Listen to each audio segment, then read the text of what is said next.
তো বন্ধুরা অবশেষে গুজরাট ভার্সেস হায়দ্রাবাদের ম্যাচে গুজরাট কিন্তু জয়লাভ করলো এবং এই নিয়ে 4 নম্বর বার আমাদের প্রতিটা আইপিএল ফ্যান্সের বিশ্বাস ভেঙে গেল হায়দ্রাবাদের ওপর থেকে। কারণ হায়দ্রাবাদ যখন তাদের প্রথম ম্যাচে রাজস্থানের এগেনস্টে 286 রান বানিয়েছিল তখন আমরা ভেবেছিলাম হয়তো 2025 সালে এসে দাঁড়িয়ে 300 রান হায়দ্রাবাদের কাছে কিছুই নয়, কিন্তু ঠিক তার পরের ম্যাচ থেকেই দেখতে পেলাম যে হায়দ্রাবাদের কাছে তো 200 রান টার্গেট, মানে 200 রান বানানোটাই মুশকিল হয়ে দাঁড়িয়ে পড়েছে। ততক্ষণও সব ঠিকঠাকই ছিল, ভেবেছিলাম যে হতেই পারে কোনো না কোনো একটা ম্যাচ একেবারে ডাউন হতেই পারে, কিন্তু পরপর যে চারটে ম্যাচ এরকম লো স্কোরিংয়ের ম্যাচ হবে তা কেউই আমরা আশা করিনি। এবং বিশেষ করে আগের দিন কলকাতার এগেনস্টে হায়দ্রাবাদের যেই ম্যাচটা ছিল সেখানে তো 120 রানে একেবারে অল উইকেট হয়ে গেছে। তো তোমরা বিশ্বাস করো চাই না করো, হায়দ্রাবাদ ভাই এবারের আইপিএল প্লে অফে উঠতে পারবে না, এটা কোনোভাবেই আর সম্ভব নয়। কারণ 5টা ম্যাচের মধ্যে 1টাতে জিতেছে আর 4টেতে হেরে গেছে, এখনও বাকি আছে আর 9টা ম্যাচ। 9টা ম্যাচের মধ্যে মিনিমাম তাদেরকে 7টা কি 8টা জিততে হবে, তো সেটা তাদের দ্বারা আর সম্ভব নয়। তো এবার আসি গুজরাটের দিকে। বাহ মোহাম্মদ সিরাজ, বাহ! আরসিবির ম্যানেজমেন্টের গালে হয়তো থাপ্পড় এইভাবেই লাগাতে হয়। 4 ওভারে মাত্র 17টা রান দিয়ে 4টে উইকেট, তা এবং এর মধ্যে এমনও একটা ওভার ছিল যেখানে পুরো 5টা বল ডট, তারপর লাস্টে গিয়ে একটা 4 মারতে পেরেছে নীতিশ কুমার রেড্ডি তাকে।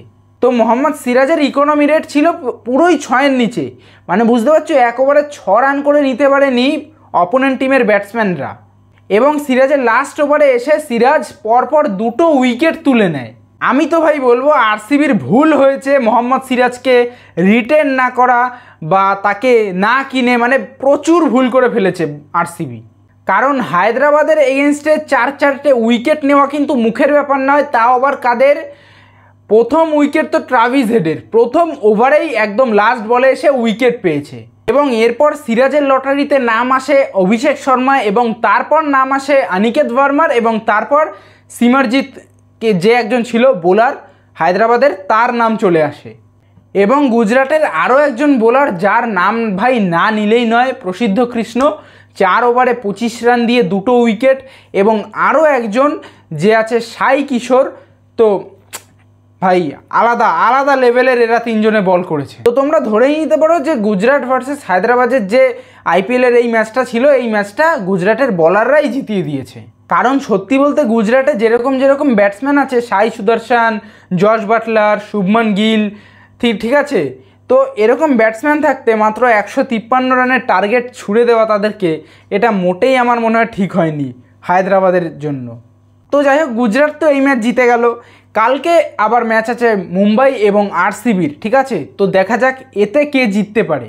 এবং খুব যত সম্ভবত খবর পাওয়া যাচ্ছে কালকে আমাদের জসপ্রীত বুমরা মাঠে নামতে চলেছে। তো এই ছিল আজকের ম্যাচ সামারি। আর সত্যি বলতে হায়দ্রাবাদের এতটা রানও উঠতো না, কারণ লাস্টে প্যাট কামিন্স এসে মাত্র 9টা বল খেলে 22 রান করে দিয়ে গেছে। ভাই আনবিটেবল রান করেছে, একদম ফিনিশার হিসেবে কাজ করে দিয়ে গেছে বলার হয়েও।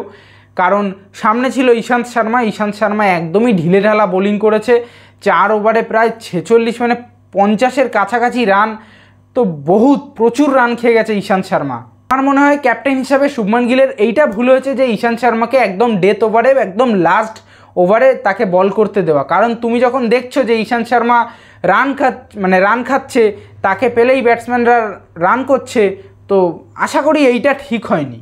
তো যাই হোক, কিন্তু অল ওভার পুরো টিমটাই ভালো পারফরমেন্স করেছে। গুজরাটে আজকের ম্যাচ জিতে গেল এবং হায়দ্রাবাদ ভাই প্লে অফে যাওয়ার কোনো সুযোগ নেই, আমি বলে নিচ্ছি মিলিয়ে নিও, কোনো সুযোগই নেই এদের কাছে। তো যাই হোক, কালকে ম্যাচ আছে তো এমআই ভার্সেস আরসিবির। তো কালকের ভিডিওতে প্রত্যেকের সাথে দেখা হচ্ছে।